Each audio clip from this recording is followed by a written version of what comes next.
ak kattan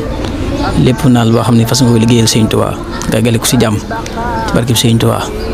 ñëwoon fii tey nag ngir sàkku si ndigal ci bis bi nga xam ne Sëriñ Saliou mi ñu àndal da koy defal Sëriñ Saliou fële ca Ndindi dañ ñu tuddee ko Sëriñ Abdul Hakim ñëwoon fii ci Mbacké ngir sàkku si ndigal ak ñaan ak fas ko yéene ànd ak yow loolu moo doonoon tànk yi ñu ñëw nga dalal ñu ci jàmm ak salaam ànd koog nun loolu ñu ngi ciy sant bu baax nag ñu fas yéene ko dundali rek alxuraan ak xasaayit ñu fas yéene cee jàng ñetti téeméeri kaamil alxuraan ak fukk ak ñett muy 313 ak ñaar fukki junni jaalibatu maraaxib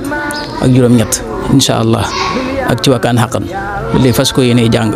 fas ko yéene addiya Sëriñ Abdul Hakim incha allah ñaan jàmm ci réew mi. ñaan la nga yàgg fi lool ci ak ci mbooleem aaju ñu am yëpp suñu borom defal na ko barke Cheikhul Khadim jërëjëf Mbacke jërëjëf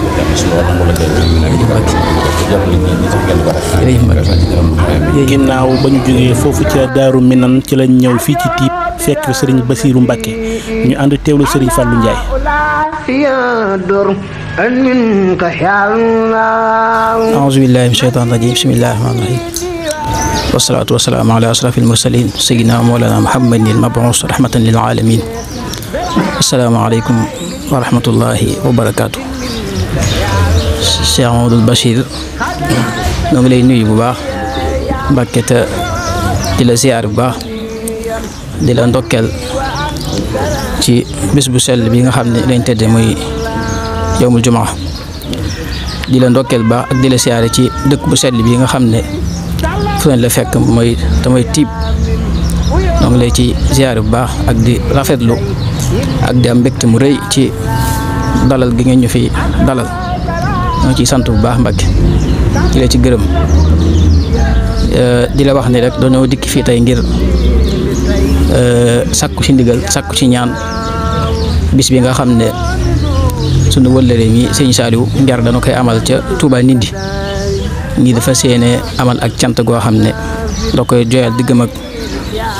sunu sang bu tedd ba di as Cheikh Salih waaye itam di cant goo xam ne da koy liggéeyal diggam ak Sëriñ Touba mu yàgg ko def at yu bari ren ji muy fukkeelu yoon bi ak ñeent nu fas ko yéene tuddee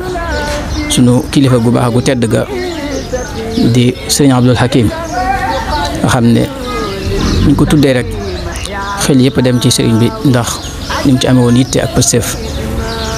xel yëpp itam dañuy dem ci yar ak ci taalibe ñu jaar ci sëriñ Cheikh mi nga xam ni moo ko fi nekkal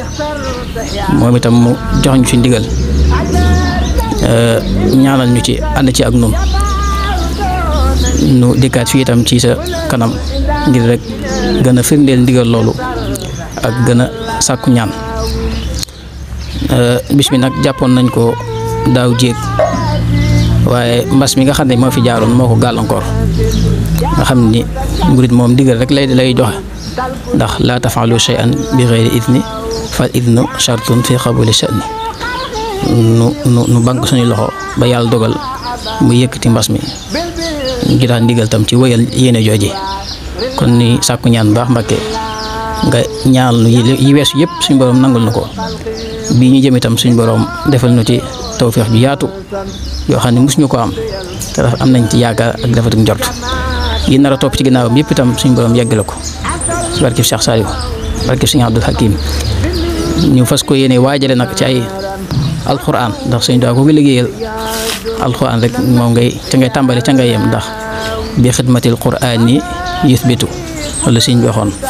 wax ne kanzil kitaabu wal hadiisu wal adab laa jama fiddatin wala jama dahab kon ci alxuraan ci la ñuy tàmbale ci la ñuy yem ñu fas yéene ci jàng ab lim noonu mu nekkee ci badaaxal bi ak ci ànd ko xasaa itam lépp nag luñ ci jëlee ci ay yool fas ñu ko yéene addiyal Sëriñ Abdul Hakim ak Sëriñ Saliou ak mboolem njabootu Sëriñ Tuubaa gépp loolu rek moo doonoon liggéey bi parce que yéene dund daal ci sunna ak ci lépp lu baax rek Mbàkke sàkku ñaan bu baax a baax a baax a baax jërëjëf asalaamaaleykum wa rahmatullahi wa barakaatu. وأبو الله لغوت ñaanal lañ yaa man la umure waxu